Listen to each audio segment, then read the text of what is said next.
Hey there, everybody. It's DJ AV here with WBRU. I am so excited because I have right next to me the one and only Rare Occasions. Hot off of just releasing their brand new EP, Futureproof. It came out on August 5th. It's truly fantastic stuff. I just wanted to get a chance to talk to you guys about what the process was like putting together this new disc. How was it? Yeah, it was a little bit different than our previous EPs in that we had one of our friends, Steve Sacco, who's from Rhode Island. He mixed and produced the EP with us rather than us just doing it on our own. Mm-hmm. So it felt more professional, and it definitely sounds a lot better because of that. Absolutely. Did you guys record it in Rhode Island, or was it more all over the place? Some of it was recorded in Cranston. Cool. Also, some of it was recorded in Los Angeles, and some was recorded in Boston. Awesome. So now you guys are still rooted in Rhode Island, or you guys, where's permanent home now? We operate out of Boston. That's kind of our home turf right now. Our fellows to my right over here, Peter and Luke, they are based out of LA.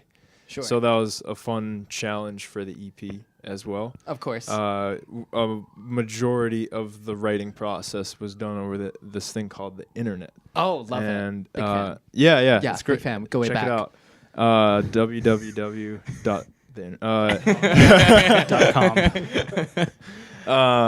But yeah, so that was actually pretty cool because we introduced these ideas over the internet, and then when we got together every once in a while, the four of us are in the studio with our friend Steve. Magic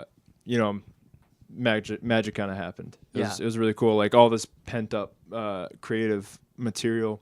Did it consist of just together. sending each other like MP3s of what you're thinking of and like doing it in bits and pieces and whatnot? Yeah, and when we needed to speed things along and we couldn't get together, we would also Skype, and we couldn't jam on Skype at the same time, but we would somebody would play an idea and be like, what do you think of this? And then somebody else would be like, oh, well, change that note. And it was that kind of process back and forth like that. That's fantastic. Yeah. I'm sure it made it really interesting though, because it's not like having each other all in the same room. Yeah. Luckily, we were able to be in the same room a few times because we had some shows here and also on the West Coast. And we wrote while we were rehearsing for those shows. Absolutely. That's fantastic. You guys have been here, I think, 6 or 7 times or so. You know, we have it on the wall over there. You guys are just putting tally marks on it at this point. You guys are just always here.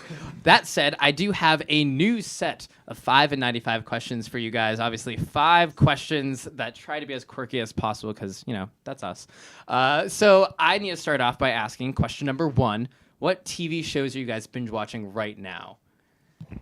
I just finished Gilmore Girls. It's a really great show. It's pretty quite fantastic. enjoy it. I'm on season 3. Oh, watch out. Oh, things happen. I Your don't heart like will that. be wrenched. I don't like. And then I don't put back in place. like what your eyes are doing right now. Just make sure that you have plenty of tissues and ice cream. You say that as if I'm not already watching Gilmore Girls with tissues and ice cream. All right, what about everyone else? The fridge is fully stocked. It's fully stocked for season 3 of Gilmore Girls. I know I'm 10 years late on this, but still.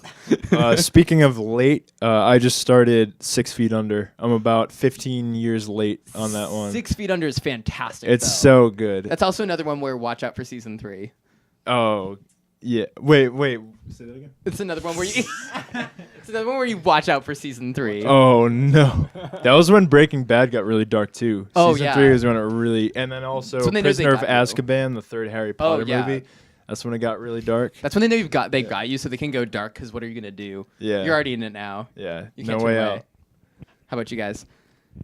I'm going to go with Peep Show, which is this great British comedy show, which is filmed from the first person perspective of the 2 main characters, which are the main characters have some serious social problems. Sure. It's not too well known here in the States, but you should check it out. It's very it's British. hilarious. Fantastic. I've been going back and watching old episodes of Entourage. Oh my Anyone gosh, seen that? Entourage. For people who live in LA, it's pretty real. Is it real? It's real. Oh, absolutely. I can't tell if real. I'm happy or upset that Entourage is representative of real life. It's kind of sad, but it's actually awesome. Fantastic. Okay, so number 2, people talk a lot about putting on music that gets them in the mood. How about if you want to kill the mood? What would be your song or album that you would put on to kill the mood? This is not the first time I've talked about the song in this radio station, but it would have to be "Take on Me" by Aha. Oh my gosh, that's the ultimate mood killer. It really is. I mean, it depends on what mood you're transitioning from. If you're going from, it'll kill a sad mood and it'll Sure. make you happy. But if you're trying to be serious, then it will also ruin that. Sure. 80s Euro pop doesn't really do it. I don't know if sad and serious were the moods Sad. Oh. that he really meant. I was, I just thought that was She said sort of your mood. interpretation of the mood. Yeah. Oh, okay. I mean, I don't know what it's like. If that were the case, I would say, with 6 feet under on in the background.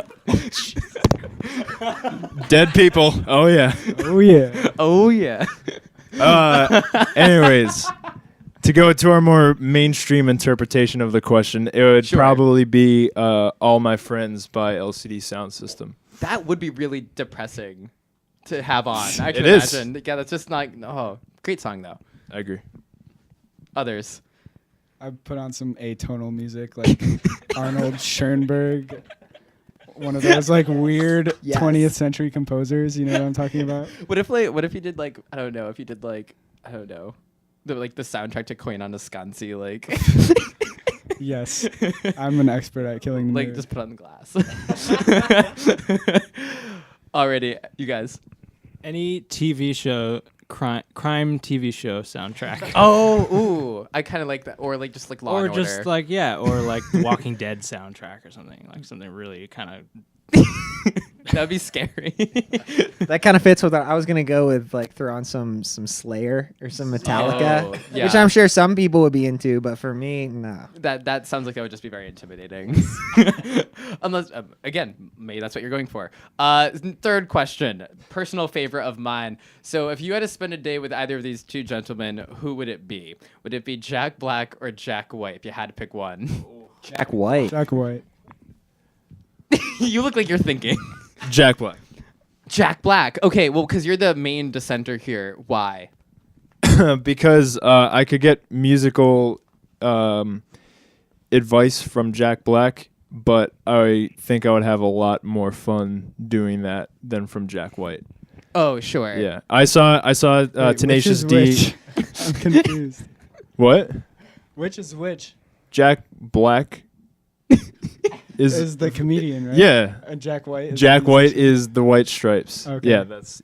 But I saw Tenacious D, and it was a musically riveting experience, and Yeah. also a great comedy show, like built into one. It would be was very great. fun. Yeah. I've like put a lot of thought to this because like the White Stripes are definitively my favorite band, but I would actually pick Jack Black only because it's a full day. And I feel like Jack Black would want to go to like a water park or something. Whereas Jack White would just be like, hey, let's listen to some Jack White records. That's true. Have you Which I heard of think would my? kind of be cool too, but like, Have you heard of that record label Third Man Records? and you're just like, no. Do you know it? Like, I'll show you. Drive down to Tennessee or I something. feel like me and Jack White are just gonna play all the many different guitars that he has, and just Yeah, just one by one through I don't know how many, but He does I'm have a guessing lot. a lot. He does have a lot. I saw the movie It Might Get Loud, and he just has like a ton of guitars. So that would probably be a lot of fun if you're a musician. All right, so question number 4. Obviously, sometimes you might have a lot to drink. What is your go-to hangover cure? That's a really funny question for this band. We are not heavy drinkers at all. none Oh, of us. fantastic. Yeah. So maybe that's the answer. It's I just don't like, know the answer. Yeah, the answer is don't get too drunk. Yeah. and Yeah. you don't have a Probably hangover. something that Peter cooks up the next morning because Yeah, Peter's quite he's the a chef. really good cook. What's maybe this is a stand-in for man. question 4. But what is like your favorite meal to cook then? Or rather, for you guys, what's your favorite to eat of his? He made Peter's some- breakfast is killer. He made breakfast this morning. Yeah, he made some was great. eggs. What's a Peter breakfast? A Peter breakfast?